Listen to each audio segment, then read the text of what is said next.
you're not alone. Don't think you are. My name is Michael James. I'm director of a company called Community-Led Regeneration. I live in Nunthorpe. I'm 56. The longest care I've been given support to my wife. She's had a number of illnesses, including heart problems and metal valves and epilepsy and stuff like that for 20 odd years. Recently she had a stroke which paralysed her down the right hand side. I'm also caring for my dad, who was diagnosed with Parkinson's, has led on to a diagnosis of vascular dementia. And I also help and support my mother-in-law that's got chronic arthritis and scoliosis. I'm Tracy, I'm 47, from North Ormsby in Middlesbrough. The carer for my husband Richard. I'm Jade, I'm 22. I'm Elizabeth, I'm 6. I'm Mrs. We care for our mum because she's been quite ill recently. I'm Lily, I'm 21. Yeah, I'm Megan, I'm 26. I'm Julie. So over the years, Mum's always been my carer because I've got a condition called brittle bones. And just over the last 2 years, I'd say, the roles have slightly changed. And Mum is still obviously classed as a carer, but she does help me with my physical needs. But Mum was diagnosed with Alzheimer's 2 years ago, so now we sort of took on that caring responsibility now, haven't we? Yeah. I'm Josh, and I'm 17 and I live in Redcar. My 11-year-old brother, he's got autism, and we're just starting to get him diagnosed. Well, can we look after these two? You clean the worktops, Yeah, and the window. help the hoover, and tidy your own bed. I tidy my bed. I brush my teeth. It's just simple things like she will get me water. If I ask her to fetch me anything, she'll fetch me anything. They both will. For the Reds, they do a lot more than most kids. And Jade especially. Still help obviously with physical needs. So my side's more, it's just prompting you along, isn't it? Helping you throughout the day. If you need any sort of reassurance, I'm there. It's just because since you got diagnosed, we just realised that Little help along the way. Just set you on the right track. It's a routine that you have to follow every day. It really helps. So there's my dad and our sister as well. She's 16, so Grace is still in secondary school. Us, me and 5, obviously just the support network for each other, aren't we? At the minute at home, I would say a significant portion of my care duties for my dad. For example, he went into hospital after falling, and then we found he had a low heart rate.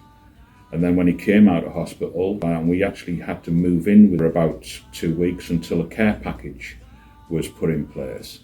But we still do things like shopping, hospital appointments, taking him out, food, meals, that type of thing. Then obviously my wife, we just support her through all of the things that she needs to do. I do all of his medication. He's on a lot of medication. He's on 20 tablets a day. He needs help getting out of bed, getting dressed.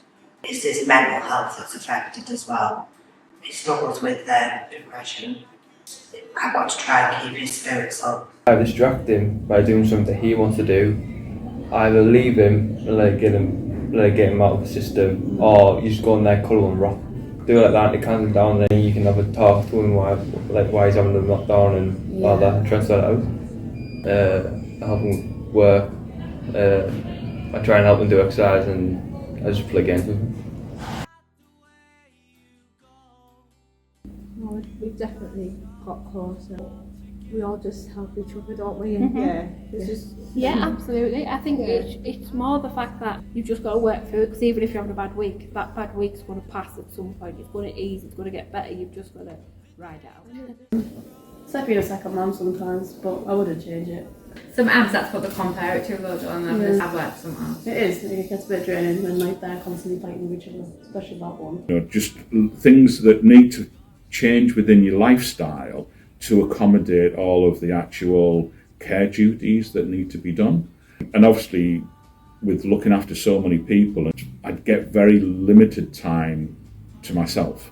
When I do try and unwind, I have just constant worry of, how do I look and care for these people, as well as being self-employed and running a business. It hasn't really impacted me because I can still hang out with my mates, I can still have my life, but it just feels nice being able to help someone who just can't really help themselves and doesn't really understand what they've gone through.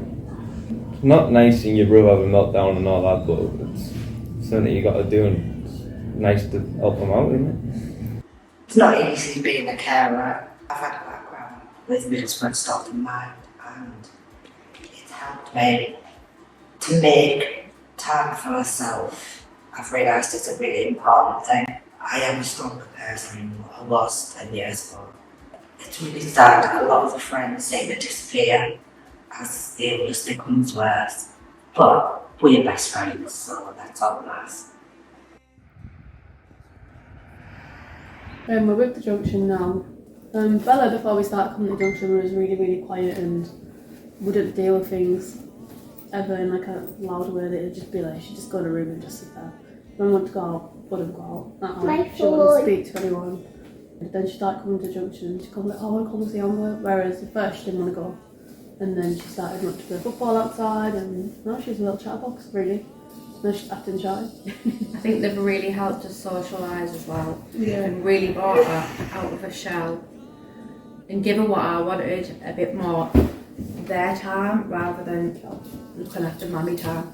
The junction. Just when I've had my lows or don't feel myself, then I know I could always go to them and get help.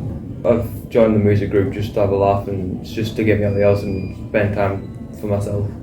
Because when I'm at home, I'm always looking after my brother and help my parents support them. Yeah, there is a number of organisations that I'm connected with. I think the Carers Together card that I've got,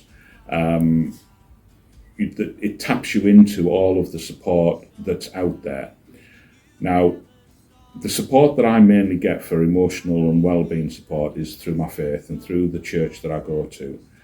Now, I may not tap into what's out there, but I know that it's out there. A little bit of help now and again helps me through those rough patches where, it's difficult.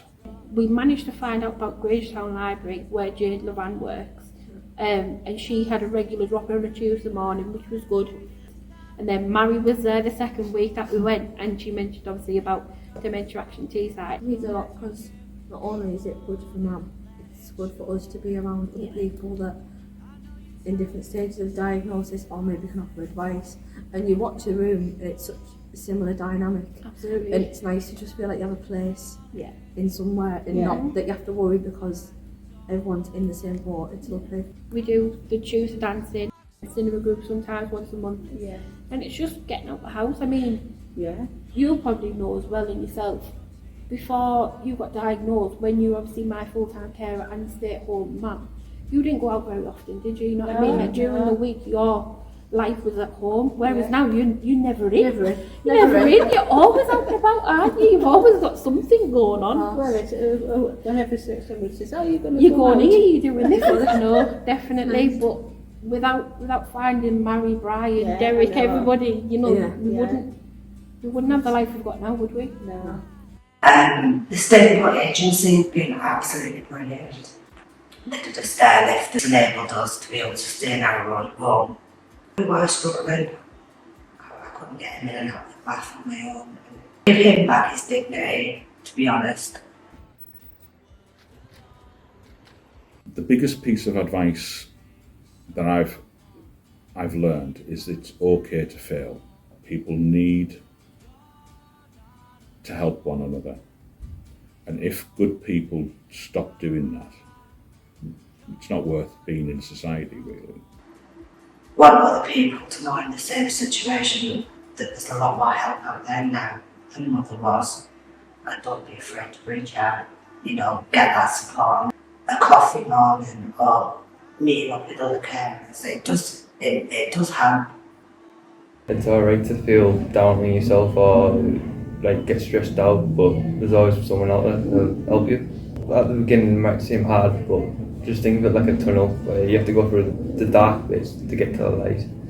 And if you need help, just ring the junction. I did talk about it because I didn't really tell my friends what was going on, to be honest. And I didn't really speak to anyone about it. We didn't really talk about it Until we come in touch with the junction. Yeah, and then we started coming to the groups and realising it wasn't just us. I think definitely you just got to go for it because you don't realise that other families are in a similar situation to yours. It might not be the same setup as ours, but there's somebody struggling care inside, isn't there? You know what I mean? And it's just, even if you don't speak about what you've got going on at home, just to know that somebody's there, that if they can see you've had a bad week, just it's little, you know, action like that or something like that when we're in this sort of room, it just makes a world of difference. Is it speaking to the people you work with and making them aware that, you know, you need time, or if you're having a bad day, and just letting as many people as you know that you need help.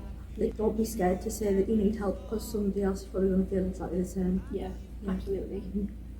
You're not alone. Don't think you are.